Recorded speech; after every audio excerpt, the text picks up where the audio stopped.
really reaching out and not always being on social media, really connecting with other humans is so important. I think we have forgotten how just grabbing a cup of coffee, it can be 5 minutes, but having an interaction with another human is so important. So really, and even if it's just a phone call, if you don't have that person, reaching out and saying, hey, having one of those days. And so making sure that you do have a person that you can reach out, and having that person kind of on call, like saying, hey, having a hard week, are you going to be around this week? Welcome to Normalize the Conversation by Inspiring My Generation. I'm your host, Francesca Reicheder. Today, I'm joined by Cassie Blakely, founder of Warrior Parent Consulting, parent advocate, and someone who's navigated her own journey with ADHD, anxiety, dyslexia, and parenting children on unique learning paths. In our conversation, we dive into the power of curiosity without judgment, how to navigate shame and self-criticism, and why human connection, even something as simple as a hello or a hug, can make all the difference. We also talk about creating space for all of your emotions to coexist, staying compassionate toward yourself, and practical ways parents can feel empowered while supporting their children. Join us, and by the end of this episode, you might just see yourself, your emotions, and your connections in a completely new way. Cassie, thank you so much for joining me today. I'm very excited for our conversation, but before we begin, I want to check in. How are you really? I'm doing well. Today, I always like to check in at the moment. And today I've had my gratitude and I've done my angel prayers. So I am feeling very hopeful and positive. And when things come arise, I know where my toolbox is to handle them. Oh, I love that. Having that toolbox to be able to handle things when they arise is so important. And for me, that's something I really struggled with for so long, was not knowing what to do. And things always came up again. And I kept telling myself over and over again over the years, like, oh, I'm going to get past this and then that'll be it. And then it'll be fine. And like, that wasn't the reality. Things were going to come back up. I was going to feel sad again or frustrated or angry or overwhelmed or whatever it was.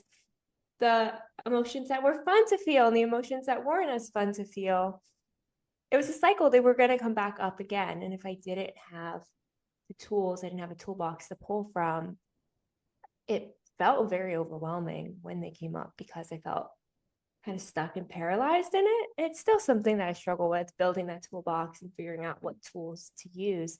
But I love that you started with that, right? Like, I have this toolbox and I know what to pull from. Many years. That's the beautiful part about aging is the wisdom that comes with it, and that our toolbox change. They change during time periods of our lives and depending on where we are and what we need. So the flexibility, I think that's why I'm doing what I'm doing, is information. I seek information myself, and I want to share that with other people. So you can have as much information as you want, and what feels right to you.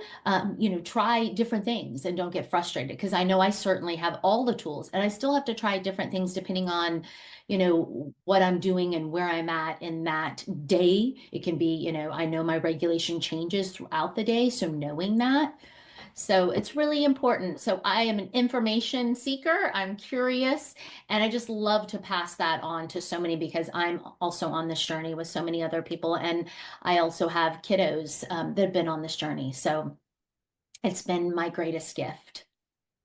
I love that. Being curious is the most important part, is what I've learned. Because when, like you said, it's what works for you in that moment right now. And I found so many times something that worked for me last depressive episode or last time I felt anxious or overwhelmed didn't necessarily work this time or in this moment. And that's okay. And it didn't mean that I was broken or that something was wrong with me or that I wasn't going to be able to get through it. And it took a very, very, very long time to get like to that point where I could accept it was okay if something that worked one time didn't work this next time. And it was okay to keep trying to figure out what was right for me in this moment and that it was a process. And the only thing that I could do was stay curious to make it through. I really learned at Hoffman because I went to Hoffman curious without judgment. Really continuing to be curious, but without the judgment is the hardest part, right? Because we do get attached to an outcome. And we think if it happens once and this worked, then it should work every time. And it just doesn't happen that way because we are humans. And I like to call it we're on the human roller coaster experience. And we are, riding a wave. And sometimes we're on the top and it feels so good. And sometimes we're at the bottom and we're rolling and we don't know how to get back up. And so I think, continuously looking at it from a lens of being curious, but the main thing is without judgment for yourself. That, okay, that sounds really hard. It is. Oh, It's a practice. It's a practice like we all of our things. And again, without judgment, because sometimes you're gonna be like, I did it. I've got this. I'm being curious and I'm exploring. And then other times you're in complete judgment. And I think awareness is the most important part. And that's why I love information, because if you are aware and you have the information, then you can choose what's right for you and would do what's right for you, which might be different for someone else. how did you get to that place where you're able to do, yeah, do it without the judgment? Because right away, I know. So, for example, right now, I've recently, as you know, entered into this more depressive episode. And by the way, I want to say for those listening, you've been one of the kindest people to me during this. The way you've like checked in and just been so kind for someone who knows me online, right? To sit there and check in, send messages, just kindness has been so incredible. I so appreciate that. Just want to say that 'cause not a lot of people make the effort to really just check in and to be so kind. So I appreciate that. Thank you. I'm taking that in. I'm learning to take in beautiful comments because I think, especially as females, sometimes we just brush things off and like, oh, no problem. But really taking in those moments, that's part of it. And so I appreciate you acknowledging, that because I am a very empathetic person. There's beautiful parts of that, and there's hard parts of that walking around the world with an open heart. And I now know and am learning and continuously learning on boundaries on what that looks like, what's right for me. And as a child, I didn't have those skills and I was a pleaser.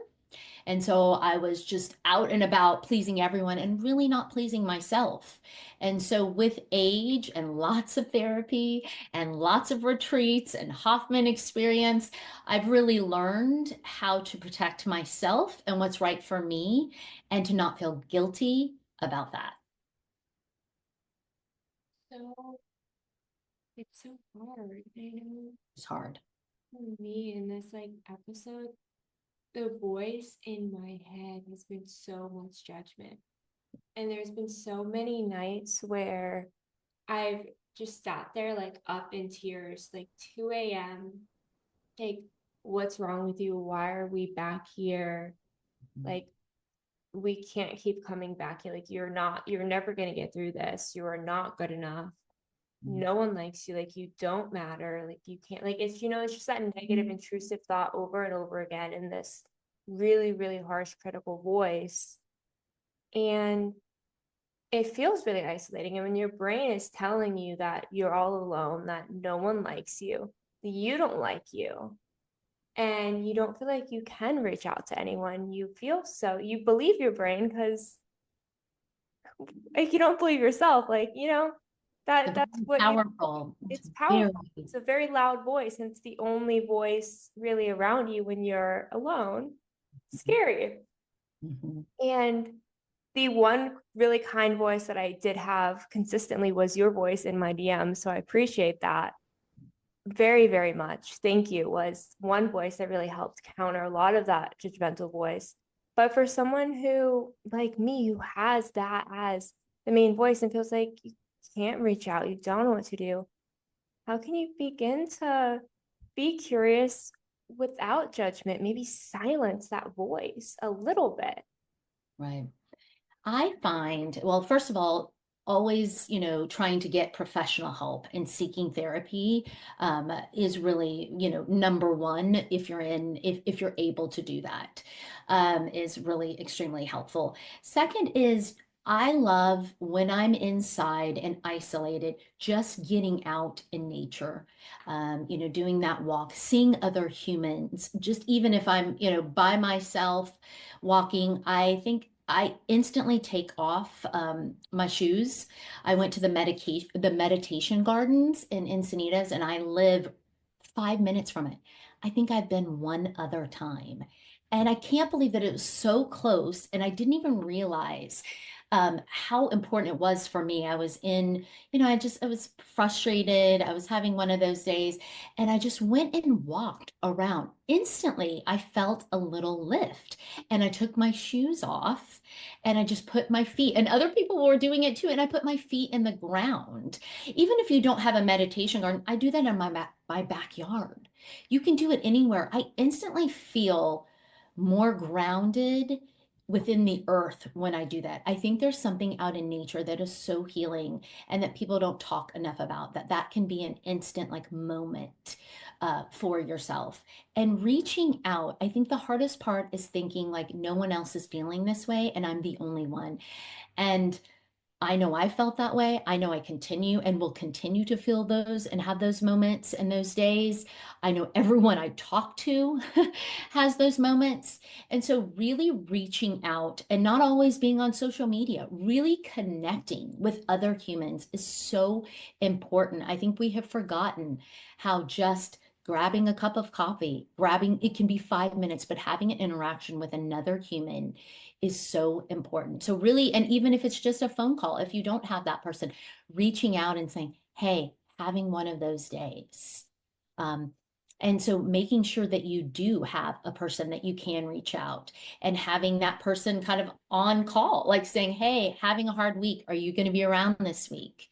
Um, I'm such a routine person. I really rely because of my ADHD brain. I rely on routine. So I don't have to think about a lot of things. And I think it's important for us to be able to talk to other people that we feel really safe with, that know where our stuff shows up. So it just takes one person to do that. And I love being that person for a lot of people. And then I have people that do it for me. And I hope that we continue to talk about this so we can keep being there for each other. It's just it's everything. Human connection is everything. It really is. It makes such a difference. First of all, going back to you said about therapy, that was one of the big thing, right? You right away, you're like, do you have a therapist? You share like a possible therapist for me that I did connect with and actually started seeing a therapist. Like that's something that you actually helped me with right away. Human connection, another huge thing. Actually talking to people, being around people. It's so easy to convince yourself that you really are all alone when you are all alone. And Yeah. that's a big thing for me. On Mondays, I go into a facility and I was talking with these patients, and we're talking about how, your brain convinces you of all these things. And what's one thing you can do to prove your brain wrong? And one person said, like, well, I'm all alone. I was like, well, how can you prove to your brain that you're not alone? And he's like, well, I can't because I am. And I was like, well, what if you talk to someone today? And then for that one conversation, you're not alone. And then you can prove to your brain that you were not alone. And he's like, well, I didn't think about it like that. Like, how can we find small ways to just prove to our brain, even for like 1 microsecond, that it's wrong? And I mean, I preach it and then I'm terrible at doing it. So don't get me wrong. Great. I should work on that. But it's so, if we can just find small ways to improve that connection, it really does make a difference. For me, yesterday was one of the first times I was actually around someone again, right? And just having a hug makes such a difference for me. And it's so funny because I'm usually a person who's like, I don't like hugs. I'm like, not a physical touch. At the minute I go like a week without a hug, I'm like, the world is ending. I just need like that feeling of someone around me, just a hug or a conversation, a phone call, like you said, that feeling of someone being there, not physically being alone, really just makes such a difference. It does. It really does. And I think I keep coming back to Hoffman, but it taught me so much about also acknowledging where we are. Maybe you are alone. Maybe that is the case, and acknowledging that and not running away. I find that for so many years I ran away. I did not want to feel sadness and mad. That was not an emotion that was accepted where I grew up or in my home. And so acknowledging those feelings, sometimes they pass much faster than just denying them, of saying, I am alone. You're right. And what do I do with that? That makes me feel really sad. And sitting in that sadness for a little while and letting it pass, and then being there for yourself and saying, but you know what? I'm not alone. I have myself. I am the biggest, strongest person. I know how to support myself better than anyone else. No one else is living in my heart and my brain. So how do I do that? And I think really knowing that. So for me, sitting in the sadness or the anger, it usually passes much faster when I do that, when just going, okay, no, I'm not gonna, I shouldn't feel sad. I shouldn't feel mad. Here are my gratitude, and I do a gratitude and appreciation every day. But I think you can do that, and you can also feel sad and angry too. And I don't think our society here accepts or wants people to feel that. And people are uncomfortable with those big feelings. And I think us acknowledging, hey, I'm feeling sad today.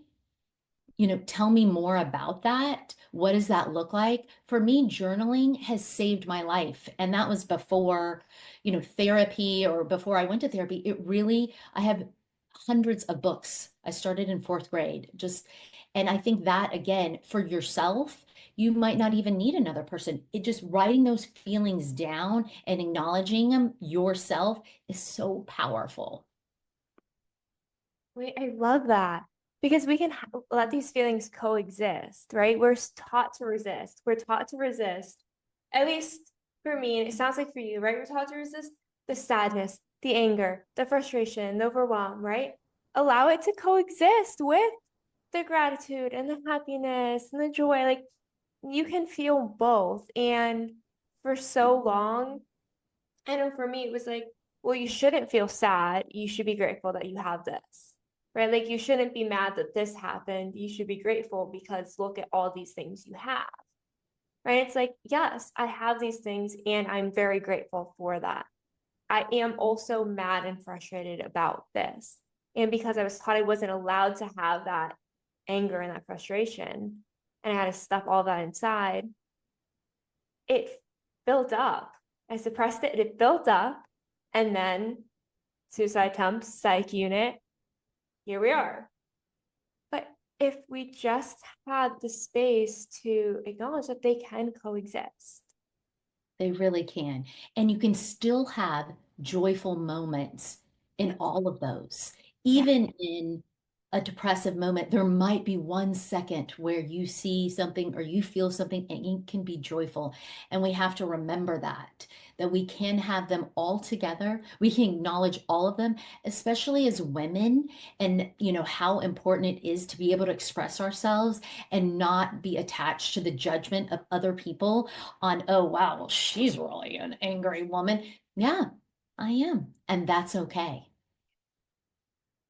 I love that. When I first came out of the psych unit, everyone was saying, like, do a gratitude journal, do a gratitude journal. And I kept trying to do this thing where I was focusing only on things that I was grateful for. But I was so deeply sad and depressed and did not want to be alive. Everyone's like, but you have all these things to be grateful for. How could you not want to be alive? And I was like, I couldn't comprehend why I was feeling like I didn't want to be alive when I had all these good things that everyone could only see one side and I could only see the other side. And it wasn't making sense. So at some point, I switched it to a happiness jar with sticky notes, right? And I'd write down things that made me smile during the day. Mm. right? So that way both things could exist, right? It was like, I have these things that are really good. I also have these moments where the depression exists. I can't erase that. I can't make that just go away because I want it to. I would love it to go away, and I'm going to do everything I can. I'm going to go to therapy. I'm going to do take my medication. I am going to do the coping skills, the self-care practices. I'm going to show up for myself. Absolutely. But I can't just like snap my fingers and say, I'm grateful it no longer exists. But if I can find things during the day that make me smile and I can focus in on those and make those a big part of my day as well and highlight those, that's great. So when I was able to change that language, it made such a difference. But when everyone kept trying to make it that it had to be one or the other, I could not. It almost made it worse because I could not comprehend it. They couldn't comprehend it. And then we're sitting there like not understanding each other. And it felt even more isolating for me. And I felt shame. I felt so much shame for feeling the way I felt when both could just exist. That's right. And shame is such a huge part of this. And that's why I think I'm so open about my own struggles. I think I'm open about my experiences as a child, what it looks like. That's why I'm such an informational seeker because I just want more for myself. I want always to have those tools. But there was so much shame in like my learning difference and my ADHD and all of these things that were going on in my head, but I was still smiling. So no one knew that those were existing. Because they're like, oh, she's a happy, sweet little girl. And I was. And I felt sad. I felt I was hidden. I felt something was wrong with me. And I think that's why I not only talk about it openly, because I think we find such deep connection when we are open and vulnerable about our own parts of ourselves, because that's not just all of us, it's one part of ourselves. And there's many, many parts of us. And there's parts that we struggle with, and there's parts that just are easy for us and that just are. So I love, I talk to my girls and many parents and young adults about parts because I think it's so important that this pattern that we have is not all of us. So shame doesn't come in that. Because shame is so many of us feel like we have to hide who we are, right? Shame teaches us that we're wrong, that we're not good enough, that we're bad, that it's just, it teaches us to not like a piece of who we are. And it's so frustrating because what if we just had conversations earlier, right? I What know. if we just normalized emotions, normalized mental health, normalized learning differently, normalized existing differently, just different aspects of who we are. If we could just have conversations, if we could just say, how are you? If we could just check in, any of it. Instead, we made everything like a secret, turned Yeah. it into shame, and then wonder why people struggle in silence. And this will be my goal until my last breath. I will speak. I always say I'm from the Midwest. We talk sports, news, and weather. My dad and I laugh about that. And but I don't. Whenever I go, whenever I meet someone within like 10 minutes, either we're talking ADHD, we're talking mental health, we're talking dyslexia. I feel like I put that energy out in the world, like I'm ready. And I'm also open. I'm looking around. I'm not on my phone all the time. I mean, we are in a society where that is part of it, but I am also trying to make sure that when I'm walking around in the world, I'm looking at people's faces even if it's just a hello, to see, because I think we've really missed that part of it. And it's so important again to have that connection, even if it's just a hello for the day. Yes, I know. Do you want to hear something that just, oh my goodness, I was at CVS the other day and there was someone in line in front of me and I just said like, hey, how are you? And I looked at them and made eye contact. And the person started crying because no one's made eye contact with them when saying, how are you before? And I Mhm. was like, I could not believe that. Because for me, that's so just natural. Like I say, how are you with intention? Because I mean, that's the podcast, that's the brand. Like, that's just what I do. That's so ingrained in who I am. I never thought about not saying how are you without looking at someone, expecting them to answer and having a conversation. For me, it's no longer a greeting. I guess maybe it probably was 5 years ago before it became part of the podcast. I don't know. I don't know. Maybe it was a greeting to me before. Not anymore. Now it's a conversation starter. But the person was crying because it was never meant to be a conversation with them before. And we had an actual conversation. And imagine how many people just don't feel heard. And if we just stopped and made eye contact and said hello, said, how are you? And meant it, how many people would feel seen, feel heard, feel like people cared? It makes such a difference. And all it takes is literally 30 seconds eye contact to change someone's life. It doesn't take, when people are like, well, you need money to volunteer, no, you don't. You need to look someone in the eyes. And I love that you are doing that because I think so many of the younger generation have their heads down in the phone. I understand this is, but also we need to make sure that our head is up and we are looking into a room of people and that we're reading a room, that we're looking at social cues and knowing how to read those. Those are so important for the social aspect, especially for these kids that are growing up. And I love that more and more schools are now saying, hey, put the phones away. That's now, I mean, I think it's so important because it is a skill that a lot of times has to be learned and taught. It doesn't always come naturally. Yeah. And it's so hard because kids are growing up now, right? With the phones all the time. So not only is it a skill that we often have, but when you're taught at 2 years old now, right, you're given a screen, an iPad to be kind of entertained at the dinner table so you're not screaming in a restaurant. Um, it's hard to know how to make eye contact and engage in a conversation. A lot of kids were also raised at a time, going to school at a time where they had to wear face masks. So they don't even read facial language as well anymore, right? It's just that was the time when a critical time in their lives.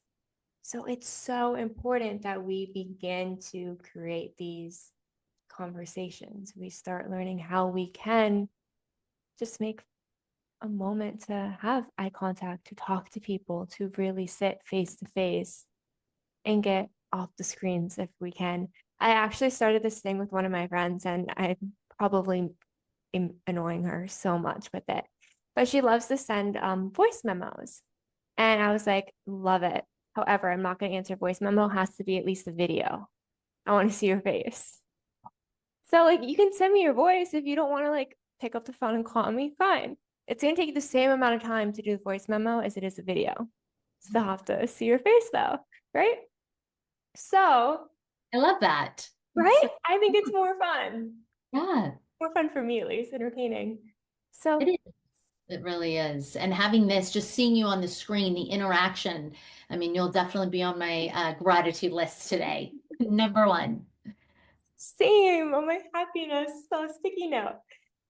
That it makes such a difference. For me, it makes a difference to just see someone's eyes. It really like seeing someone's eyes lights up my eyes. Yeah. I don't know why. It might be a thing. It's probably a thing. I think it's a thing, I but it think it's makes and I think it's like sometimes with people, you know how you just feel so the communication and the talking feels so easy. Sometimes I say with some of my friends, I'm like, wow, it's like a soul to soul connection. Maybe we haven't even known each other very long, but I feel like my soul is connected with their soul.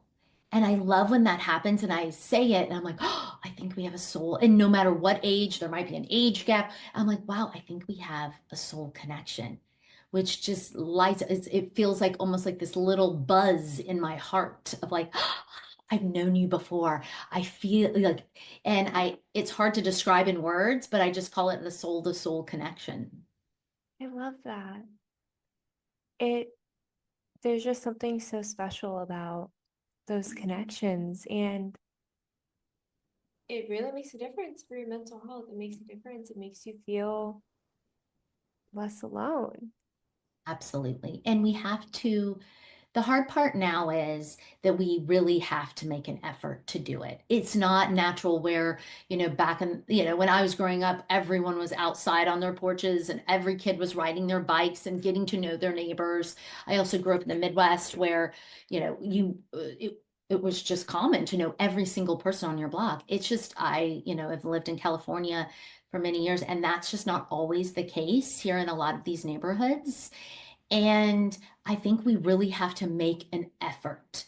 And sometimes that feels uncomfortable and it doesn't feel like, oh, I'm putting myself out there. So there's a lot of feelings and emotions that come along with that. But always when I've done that and I've put myself out there, I usually find one connection that I am like, wow, so happy I did that. I felt very vulnerable doing that.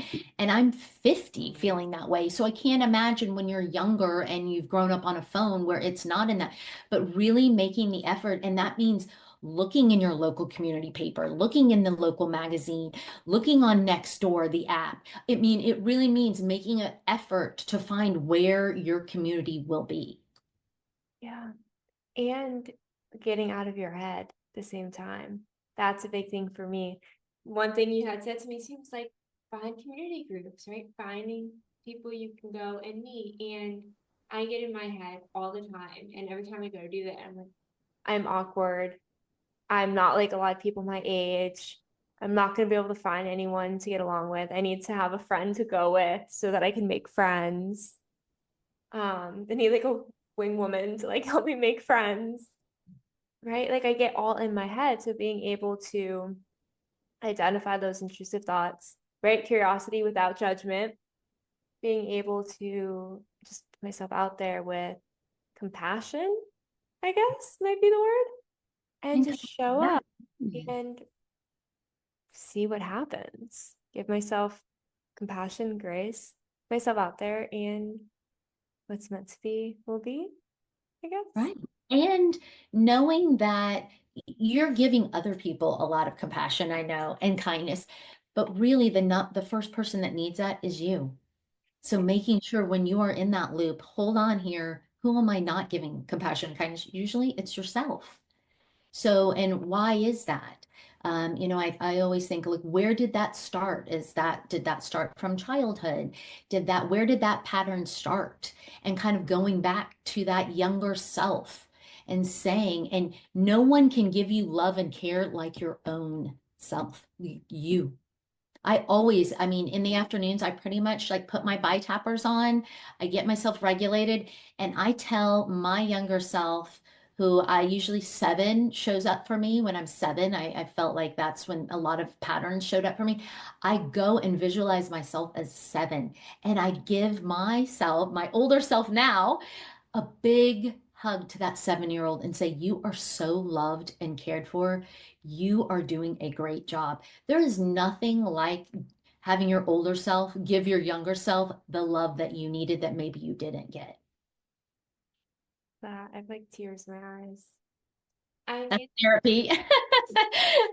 I wish I could claim that, but that is just good therapy. And now I know how to do it for myself. And so that's why I say you we can give ourselves the love that we so deserved and needed. And maybe our needs weren't met when we were younger, but we certainly can give them now. And there's nothing better than ourselves, our older selves, giving, or maybe you have someone that was that person for you and they can go and you can visualize it and meditate that person giving you the love. There's just so many tools, and that's what I talk about a lot to parents, young adults. If we have the tools, we can just do better for ourselves. But again, there is no perfection. There is no, there is no way that always works, but just always being curious, and the judgment pattern is strong for ourselves. It's not for other people as much.